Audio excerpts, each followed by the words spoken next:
Hey, you want to see something really scary? What's your favorite scary movie?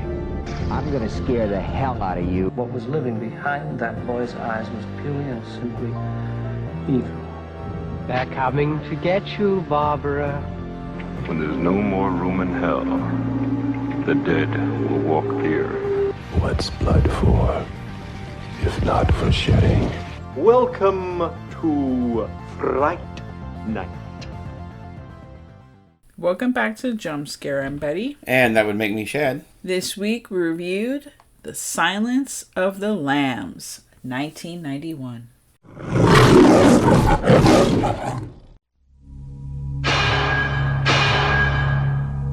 You spook easily, Starling? Not yet, sir. He's past the others. The last cell. I'll be watching. You'll do fine. The killer is on the loose. Keeps them alive for 3 days. Then he shoots them, skins them, and dumps them. A rookie FBI agent is on his trail. He's got real physical strength, cautious, precise, and he's never impulsive. He'll never stop. But in order to track him down, she'll have to match wits. I'll help you catch him, Clary. Believe me, you don't want Hannibal Lecter inside your head. With the darkest of all minds. Just do your job, but never forget what he is. Oh, he's a monster. Pure psychopath. So rare to capture one alive. So close to the way you're gonna catch him. Do you realize that? Oh, Clarice, your problem is you need to get more fun out of life. You told me you don't spook easily. You call this easy, sir? Lecter's missing hand arms. Man's a raving maniac. Who knows what he'll do?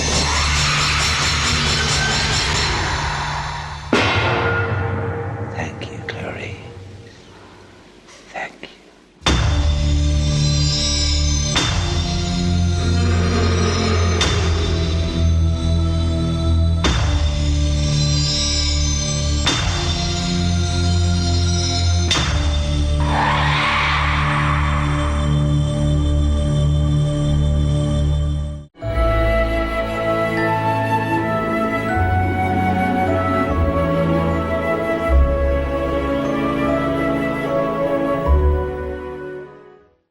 This is, or last year was anniversary year. Yeah, this is this year. This year anniversary year. 2026. 35 years. 35 years. Pretty wild. And coincidentally, this year at the Oscars, there's a lot of nods to horror makeup and films and actors that were in those films. So there's a lot of horror being, there was a lot of horror nominated, the genre, a lot of areas this time around. Sinners got the most nominations of any movie ever, I think. Yeah, you're right. And we've also got like The Ugly Stepsister that we covered. Yes. Nominated for makeup, a hair, I think for something else too, costume maybe. But there's a few nominated this year, which is kind of surprising. And this film was the first and only, thus far, horror movie that has won an Academy Award. Yeah. The Exorcist was nominated, but did not win, so. Now, I'm sure there's disputes amongst people whether or not this is a horror movie or not. I am on the side that it is not a horror movie. It is a thriller. There are horrific things that happen in the film, but it's not like we ever see Buffalo Bill skin any of these women, peel their skin back and make his, obviously this character was inspired by the serial killer Ed Gein. So we never see that. We see it's the after. It's the aftermath. You just see the skin. You just see the skin. And the bodies that, really just the one body you see them do their examination on. Someone gets kidnapped. There's an autopsy that's done. And yes, in the end of the film, there's a shooting where a person gets shot. But I don't, okay, fine. Hannibal Lecter, obviously, he's a cannibal. Hannibal the cannibal. He's a polite one, though. He is a polite one, a very intelligent one. But he's out here eating people. I guess that whole scene of him trying to escape is like the most horrific part, and the face peeling. So yes, fine, that part. But I still don't categorize it. But it is categorized as whether I, go for it or not. It can go like horror, thriller, that kind of thing. Yeah. So, the plot. Well, do they? Well, let's assume they don't. Okay. This is based on the 1988 novel written by Thomas Harris, which was a follow-up to his previous novel, Red Dragon, which was adapted. Manhunter was the adaptation, the film. That came before this. And Dr. Lecter was featured in that novel, although briefly. Yes, and that actor, Brian Cox, is the individual, the actor that portrayed Hannibal Lecter's character in Manhunter. And he did a good job. He did, and it's a younger, so it doesn't take away from Anthony Hopkins, because you can be like, okay, this was obviously when he was much younger, and I don't really know, I don't remember if they set a time frame in the film. They do, but it's kind of ambiguous. They've moved dates around from what was in the book and that.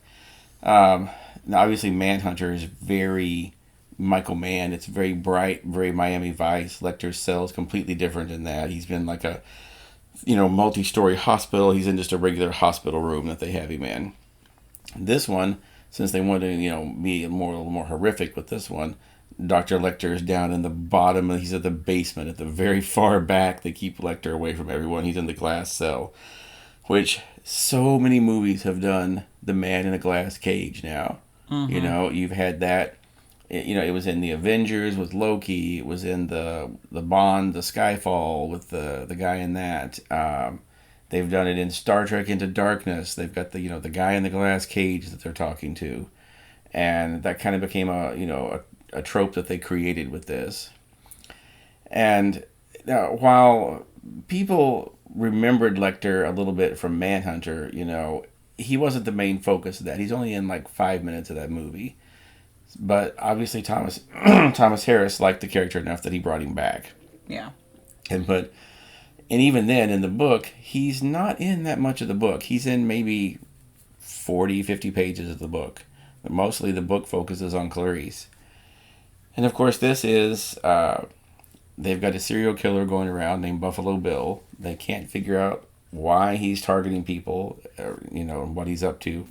So they send an FBI trainee, Clarice Starling, played by Jodie Foster. To go down to talk to Dr. Hannibal Lecter, that Anthony Hopkins plays, and see if she can get any information from him. Because she's a woman and a pretty face, and he hasn't seen a woman in X amount of years, so they're just using her as bait.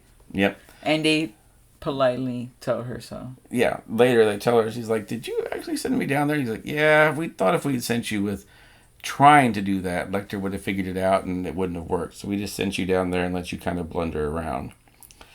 There's a lot of other people in this movie's names you would recognize. Scott Glenn, who the previous year was a big part in The Hunt for Red October. He's done a lot of things over the years. He's even been in a couple of Silence of the Lambs kind of knockoffs. He did one called The Slaughter of the Innocents. You have Anthony Heald playing the Dr. Chilton that's in charge of the institution where they keep Lecter. And he is a very swarmy, disgusting guy who tries to use Lecter to make himself famous. And it does not work well for him. You point out to me that Chris Isaac is one of the SWAT team officers. Yeah, Chris Isaac, the singer, is a SWAT team guy. Yeah, Roger Corman is FBI director. Yeah. So obviously, Jonathan Demme had worked his way up over the years, and he had worked for Corman. So it's kind of his way of, paying him back, was putting him in the movie in an acting role. And you did mention Ted Levine as Buffalo Bill. Yeah, he's in there. And yes. That guy, he did a creepy performance for the ages. He sure did. And also, if you've ever watched Frasier or some X-Files episodes, you'd recognize Dan Butler. He plays one of the scientists that Clarice goes to talk to about bugs. In Frasier, he played Bulldog, the sports guy. And he was in the X-Files as well. He played I think it was in their second or third season, he was one of the teachers who was a Satanist that had conjured up the devil. We I don't know if we want to be proper, but it's Sir Anthony Hopkins. Oh, yes, that's right. He's a sir now, as he should be. Um,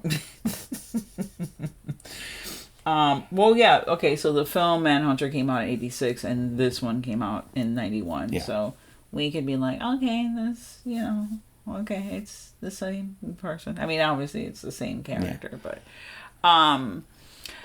wow. And then you have Sir Anthony Hopkins, like you said, in his weird glass covered case.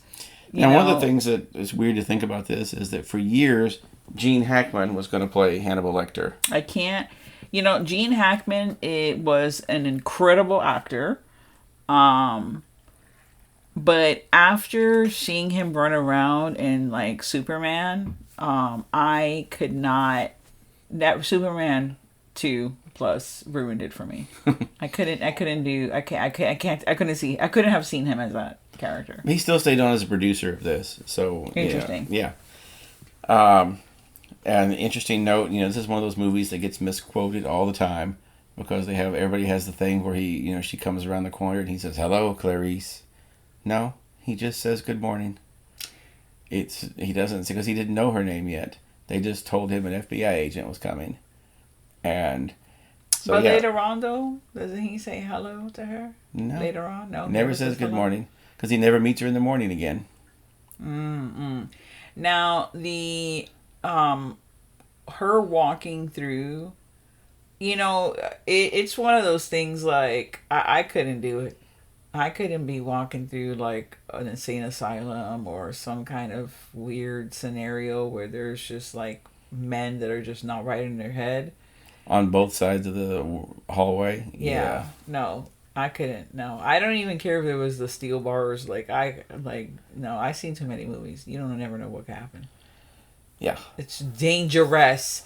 But we see this character, Clarice. We see her, obviously, there's multiple films that carry Clarice and Dr. Lecter. And, they get more and more scandalous as it goes by. And you've read just Signs of the Lambs? No, I've read all of them. You read all of them. Oh, okay. You've read all of them. So you have a lot of insight. How closely was the adaptation from novel to film? How close was it? It's pretty close. Most of the things that they removed that they didn't put in the movie, it's better that they left them out. It was unnecessary details. Like, she mentions in this movie, that, when her father died, she was sent to live with an uncle that had a horse and sheep ranch. And then she does the whole story about, they're killing the lambs, and that's where they get the title and all. In the book, they're killing the lambs. She hears them screaming, but she doesn't take a lamb and run off with it. She takes a horse and runs away with it. Because they were also going to be killing the horses and sending them to the glue factory. Oh, no, not the glue factory. So she took like an older horse and ran off with it. And she ended up with like taking that horse to like a rescue place, and they kept it for the rest of its life there. But she still got sent to the orphanage for it. And there's a few more like subplots with like the senator's daughter that gets kidnapped. They find like drug paraphernalia there and different things in her house that it didn't really add anything to the story, so it was just cut out. Most of the stuff they cut out, actually I think everything they cut out I agree with, because it didn't change anything in the story. Yeah, it didn't change or add anything. It just made more sense for her to be, she's hearing the lambs being killed, so she grabbed a lamb and ran away with it. Yeah. It makes more sense a little bit than the horse. And in the book, Lecter tells her early on that Buffalo Bill is making a woman suit. And they already know that. They just, in the movie, they show Clarice figuring it out when she sees something at one of the victims' houses. Yeah, which gives more like clout to the character. Yeah. So that's the main thing. And the Manhunter versus Red Dragon book, those, again, pretty close. The things they cut out of Red Dragon were just time fillers, really. As I was watching this film, I remember I looked over, because I've seen this film a couple of times. Not probably as many times as you. I never read the novels. But I've seen the film way more than once. And I hadn't seen the film in, I don't know, maybe like 20 years, probably. It has been the last time I saw it. But watching it again, there was between Jodie Foster's character and obviously Anthony Hopkins, and just the way that it looked in some places and sometimes I had literally a long legs moment. I remember looking at him like, oh, like Micah Monroe's like character is very Jodie Foster-esque. Yep. Which is pretty cool if you know obviously where. Maybe that was just a coincidence. Maybe it was intentional. I'm sure it's probably intentional because that was even set in the 90s, wasn't it? Yeah, but it definitely gave, especially when they're in the room together and the room is just like stark white, you know? And then you have, you know, Longlegs' face, or no, Nicolas Cage's face is also creepily stark white. Yeah, he real creepy. So that was interesting too. No love interest or love goings between those two, though. Now, in the Hannibal novel, they actually do, at the end of that novel, they put Clarice and Hannibal together, and they run off to South America together to live in an extradition-free country. That's the part that doesn't make sense to me. Not because of what he looks like in the film, and that there's definitely an age gap, but like, how was someone that was so good at her job, like, this wasn't like, oh yeah, this is just like my job. This was like her passion. This is what she was all about. I don't know, and I can't understand how Mr. Harris was like, oh yeah, she's gonna give up her whole life to run away with this man that, no, he's still gonna eat people. It's not like he's not like, oh, Clarice, I'm never gonna eat anybody again. Like, he's out here making McDonald's meals out of people. Like, he's still gonna eat. Oh, I'm sorry, let me take that back. They're not McDonald's meals. They're Michelin star meals with these bodies. In the Hannibal novel, they show that over the years since that, she has not done well at the FBI because people were mad that she basically showed up the older agents and that. She pissed off people in the higher up, pissed off people. Her career was kind of stagnant, and everything she did was under a microscope. Every mistake she made, they were up her ass about it. Which is really messed up. Is like, yo, I just saved like the senator daughter's, know, give me a break now. Like, really? But of course, she's a woman, so how dare she not let a man be the one to find her? And then they had one of the characters in Hannibal, one of the ones that was in the FBI, was very sexually harassing her. And is it the one that is that what's his face to get his brains eaten? Yes, it's Ray Liotta. That's Ray Liotta. Yeah, and that the movie pretty much plays out the same in the book. It's a little more intense in the book, but you see that's the point where in the book she just helps him kill Ray Liotta's character, and then just sits down and eats his brains for dinner with Hannibal, and then they run off together. That's intense. Now, do you not to stray away from this? I think that was Thomas Harris was like, fuck you guys, I'm not writing any more of these novels about them. Now, he did do like a Hannibal prequel, but he's never written another one about Hannibal and Clarice. Well, they're like on vacation. Like, what are they doing? They're just hanging out and being cool. Now, who do you think was a better Clarice? Paper to like sell, like film. I think it was Jodie Foster. Jodie Foster, okay. I have obviously I love Julianne Moore, and that scene where he traps her with her hair in the refrigerator, hottest fucking scene in cinema like ever, like top 5 hot scenes. She didn't do a bad job, but I just, she had a lot to step into on that.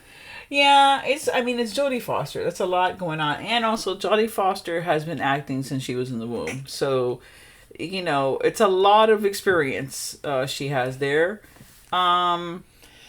And too, she kind of said like the prototype for like the female FBI agent and things, because the X-Files came out a couple years later, and they very much modeled Scully on the suits and all that she was wearing the way in the she beginning. Composed herself. Yeah, and this movie has a ton of copycats of it too. The 90s, once this came out, the straight-to-video market was flooded with Silence of the Lambs ripoffs.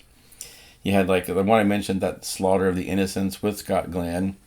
You had, I think I talked about it in another podcast, you had the Resurrection movie with Christopher Lambert, where he was fighting a serial killer. Another one with Christopher Lambert called Night Moves, where they're a serial killer that's a chess master.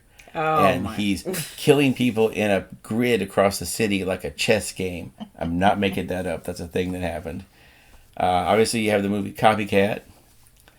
Okay, so far, that's the best movie out of all the movies you said. 7. Okay. Yeah. 7 was kind of the one where they were like, oh, okay. What's in the box? Yeah. But, yeah, it inspired a whole, like, half decade worth of ripoffs. I couldn't even name all the ones that used to come in when I worked at Hastings, all the, genius serial killers. The TV show, The Profiler, was that, where it was every week she was out trying to catch a serial killer, and then there was the one mastermind that was out behind everything doing all this. And that became a whole trope with the, like, genius level serial killer that's manipulating everything. Even Kevin Williamson did one. He did The Following, where they had the serial killers. Oh my Lord, it was like a whole convention of them at one point where they were all getting together. So yeah, it's one of those ones that it popped into the world and then it's been ripped off ever since, just shamelessly. When you got something good, you want to get a piece of that pie. You're like, they sure did. Yeah, I mean, and now, my gosh, these true crime podcasts are just blown up, which obviously is totally different-esque, but it's like that whole other level of, like, so much true crime. Like, it's just, and you're seeing so many more movies that are geared and have that. The Mindhunter series was, a lot of the agents that they talked to and researched for this book and movie were people that were in the Mindhunter series, So it's one of those ones that there's the world before the Silence of the Lambs and the world after. It's that big of a thing. Now let's discuss the climax, which is the scene where Hannibal Lecter has decided, he's going to be leaving his cell. He's escaping, and his prison guard is Charles Napier, a.k.a. the leader of the Good Old Boys from the Blues Brothers, a.k.a. the space hippie in Star Trek, the original series. Yes, all right, Charles Napier played a space hippie. And the only thing worse than a regular hippie is a space hippie. Oh, my gosh.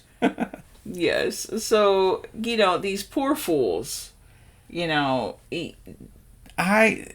was their fault. It was. It's messed up that happens to them. But it's their fault. It's their fault. They told them how to handle him, and they were just like, okay, well, you go take care of that. I'm going to stand here with the door open and play with my fingernails while you're doing that and not pay any attention whatsoever. Yeah, because you send a 7-foot guy. Like, that guy's huge, and they're like, this guy, like, he's so short and stocky. Like, what is he going to do? I'm like a massive dude. You know what I mean? Like, and we have guns. I'm sure there was a lot of, like, machismo bullshit that went in. They were just thinking they can take this guy, and they were just not prepared for how far he was going to go. I remember watching this in the theaters, I think it was the Saturday after it had come out, and I hadn't read the book yet. I had read Red Dragon, but I hadn't read Silence of the Lambs yet, and so I had no idea how the hell he was going to get out of prison. And that scene just blew the whole theater away. Everyone was just, you could hear a pin drop in there. And, you had seen up until this point, like, Lecter was smart, but you're like, why are they being so careful with him? I mean, you've heard him say he's dangerous and that, he bit a woman's face and, like, ate her tongue, but you're like, I don't see this guy doing that. He's quiet and nice. Yeah, and he's, like, so proper and intelligent, and that's so animalistic and, like, gross. Like, he's not gonna do that. Yeah. Yeah, he sure did that. That's why he cray. Because they turned their back on him the wrong way, and he just cuffed the one guy to the cell, killed the other one, and then, in the most infamous escape ever, just cut that poor bastard's face off and put it on over his. Changed his clothes. And laid there and waited to be taken out in the ambulance. And I remember, this is one of those things where no one in the theater caught on to what was going on. it wasn't until the elevator the hatch opens and the guy's body falls out, and then it cuts to the ambulance that everyone's like, he's in the fucking ambulance. How is he in the ambulance? Then you realize he just raises up and pulls that guy's face off of his, and you're like, oh my fucking God. Like, everyone in the theater was just slowly turning and looking at the person next to him and going, what the fuck did I just see? Then, of course, years later, the infamous Office episode where Dwight cuts the face off of the CPR mannequin, and then he's wearing it, and he goes, I didn't think that was very realistic in the movie. Turns out it's actually pretty realistic. Best fucking scene. One of our favorite scenes from The Office, because it's so good. And then the fucking dummy's so creepy looking on the floor with the face cut out. And Dwight's just wearing the face. Oh, God, that was so good. Best. I'm waiting to see someone pull that off in, some kind of convention. I have not seen that. Someone dressed up as Dwight, but with the plastic mannequin face. Someone please do that ASAP, because that would be hilarious. You gotta get that terrible brown suit, that mustard colored shirt. Yeah. It's the worst colored shirt ever. And just wear that face over it. That'd be amazing. So good. So good. And, this was another movie where people just weren't prepared for what Ted Levine as Buffalo Bill was doing down in that basement. Yeah, they were not prepared. There's a lot of things in this film that people had never seen before. I mean, this was just some crazy shit. Okay, you have the first scene where she goes in to see, where she's leaving seeing Lecter, and Lecter's roommate next door just jerks off and throws it on her in her face. And then Lecter's like, oh, fuck that guy, and just talks him into killing himself that night. You're like, I don't think I've seen a mainstream movie before that where they were throwing semen on people. Hell no, and I don't think you've seen one since. That's not a normal thing to be doing. In any fucking movie, that's weird. That's not obviously, porno. That's crazy. Then you hit the prison escape scene where all that happens, and I was talking to somebody about that back at the time, and they were like, why did Lecter crucify the one guy and gut him? And we were talking about it and decided he did all that so they would be so freaked out and so upset that they wouldn't pay attention to him laying down there with the face jagged. They were so freaked out and so just crazed to find him. And then, because the other thought is, this is not like it took them 45 minutes to get down there. This is pretty once quick. They heard the gunshot, they were up there pretty quick. So for him to have, this is a big fucking dude. I don't know how tall or what the weight was of Hopkins at the time, but compared to this other guy who's massive, okay? Yeah, Charles Napier is 6'5" or something. To have to rig him up like that, open him up, the whole thing, it's just so much. Which, now I'm putting 2 to 2 together. Later on in the series Hannibal, which, fabulous, right? With Mikkelsen, whatever his name is. Mads Mikkelsen. Yes. They have one of the bodies like that, up like angels. Yeah. With angel wings or whatnot, right? Okay.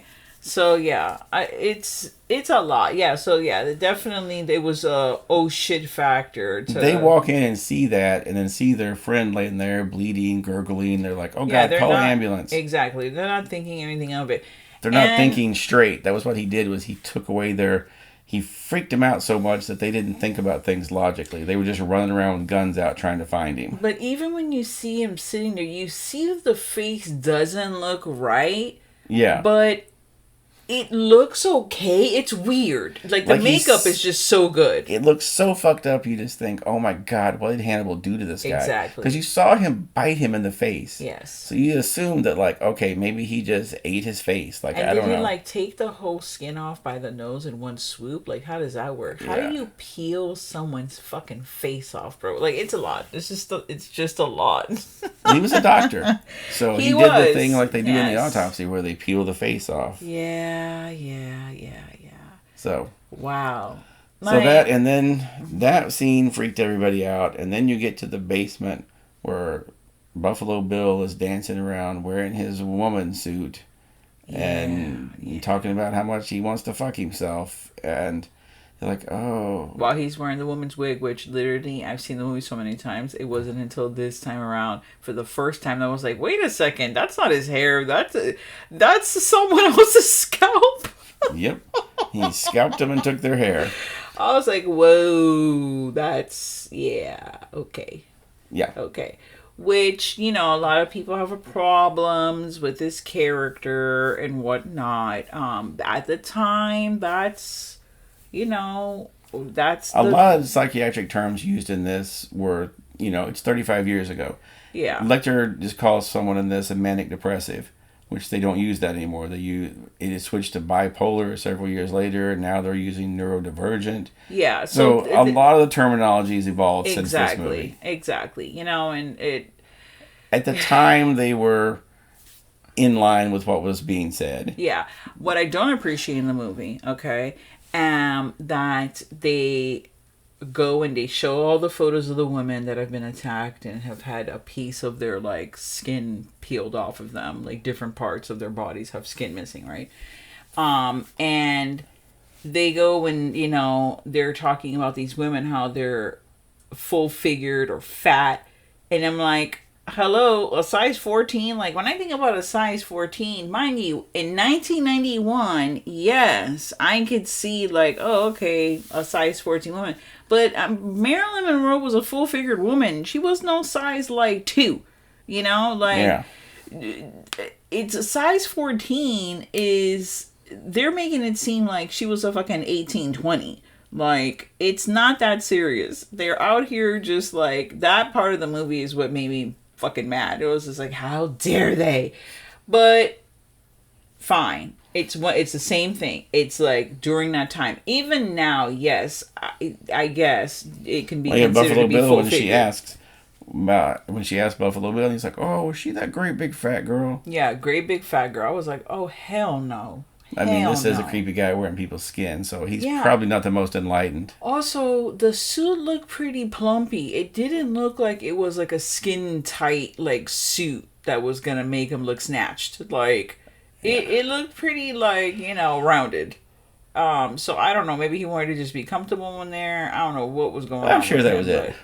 There's, to think that that's something that someone did in real life is a lot.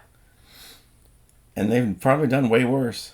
Yeah, oh, okay. Well, yeah, but we're specifically talking about Ed Gein. We're not talking about anyone else that may or may not be doing some atrocities. He was making lamps, book covers. He was doing all kinds of things with people's skin. All kinds of things. That's just like, wow, okay. But what has gone wrong in your life to lead you to that point where you're just like, you know what, I need a skin lamp? This movie, wait for it, I get 4 knives. Yeah. It's a 4-knife movie. You can't, first of all, you can't be like, oh yeah, we're an Academy Award and it has all these fucking fancy ass fucking people with it. I'm going to give it fucking 2.5 knives. It won all the awards that year. It won Best Actor, Best Actress, Best Director, Best Picture, and something else. Because I think it won 5. That's it. It definitely deserved all of those. The movie was definitely, I want to say ahead of its time, but no one had seen some shit like that. Yeah. That was shocking. Now it's just like a fucking random Tuesday. But back in the day, that was like, okay. That's, Best Adapted Screenplay. Oh, yeah. That was the 5th one, yeah. So yeah, it won 5 Oscars on there. It took all the major categories that year. I think that was the first one in a long time to do that because it pretty much took all the biggest categories. Yeah, it must be pretty crazy to like work on a movie like that. Like after you put on all the work and it's just like you're recognized for what you did in each one of those categories is satisfying. Now, I know there was a little bit of a controversy because they thought Hopkins shouldn't have been nominated for Best Supporting Actor. It should have been Best Supporting Actor because he's not in the movie as much. They said he only has like 15 minutes of screen time in the whole movie. Jamie Lee Curtis had like fucking 2 minutes of screen time in that Everything and Every Place Else or whatever the hell the name of that movie is. And she won Best fucking Actress, which I know a lot of people are mad about too, but it's like, it's not how long you're on the fucking film. It's how much of an impression. How much of an impression you left after the fact. And impressions were left. Yeah. You know? Because Silence of the Lambs was the first time in a major movie. Like, people had seen it in Manhunter, but that movie was popular, but it inspired a few things after it, too. There was a TV series that was kind of based on that called Unsub, about solving crimes for unknown subjects that lasted, like, part of a season and that. But it kind of fizzled out quickly, but Silence of the Lambs didn't. And that was the first time, like, the public really saw the, like, the smart serial killer. Because until then, it was, killers getting away with 1 or 2 murders here and there. It was, like Anthony Perkins in Psycho. Yeah, he killed a lot of people, but he wasn't, like, a genius. He just kept getting away with it because people weren't missing the people that he killed. Mm-hmm. But yeah, the Silence of the Lambs was the first one where you had the, like, genius guy that was, he seemed like a normal guy until you went into the basement and found out he was eating people, Until he was not normal. Yeah. But it was just such, a changing point in film that it's just amazing that I don't know how they pulled it off, but they did. 35 years later, still as entertaining as it was the first time I saw it. And yep. I could literally go 20 years later from today and watch it again and be like, man, that movie's fucking good. It's just one of those movies that's going to be like the best movie, until and it holds up time because there's a few things now that when you watch it, people now that watch it, they'll be like, oh man, if she just had a cell phone, this movie would be over a lot faster. Yeah, but she didn't. And even then, there's really not many occasions when a phone would have mattered, except the very end when she was with Buffalo Bill in the house. Yeah. A phone would have made a difference. But the rest of the time, it really didn't make a difference to the story. If she'd had a cell phone, instead of going to the library to do research, she would have been on her phone doing the research or on a computer at her house. And even now, when they look shit up on the computer, they're going on like fucking Mothra.com and every bit of information's on there. Yeah. And it's like, that's not how it works. Okay? Yeah, I always love that the first hit they get in any movie, they always type in unsolved murders from 1950 in Jasper County, Missouri. And it pops up. The very first hit that pops up is like, oh, here it is. Here's all the information we need right here. I want one where they're like, well, here's 4 sites that turned out to be porn. Yeah. And then they find the realities of it all. Yeah. Yeah, I go 4 knives on this one as well. It's a classic. It is a classic. Well, thank you so much for joining us in another episode. You want to say your spiel? Yes. Be sure and click on our link and buy us a coffee. We would appreciate it. We could always use a nice hot cup of coffee while we go to the movie. I cannot. Thank you so much for joining us on another episode, and stay tuned to the horror.